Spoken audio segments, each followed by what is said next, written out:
Ini sosok Hakim PN Surabaya yang terjaring OTT KPK diduga terima suap terkait perkara pengadilan. Tim penindakan Komisi Pemberantasan Korupsi menangkap hakim, panitera dan pengacara di Surabaya, Jawa Timur pada Rabu 19 Januari 2022. Ketiganya diduga terlibat tindak pidana korupsi, pemberian dan penerimaan uang terkait sebuah perkara di Pengadilan Negeri Surabaya. Juru bicara Mahkamah Agung, Andi Samsan Ngandro, mengungkapkan sosok Hakim PN Surabaya yang terjaring operasi tangkap tangan KPK dimaksud. Selain mengungkap sosok hakim, Andi turut membeberkan sosok panitera yang dicekok tim penindakan KPK.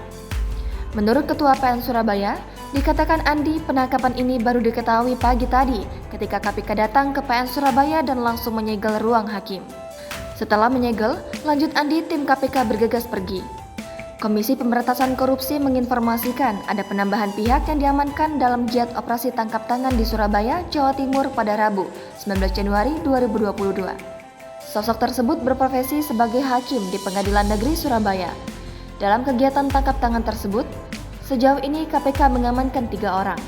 Di antaranya hakim, panitera, dan pengacara yang diduga sedang melakukan tindak pidana korupsi, pemberian dan penerimaan uang terkait sebuah perkara di PN Surabaya.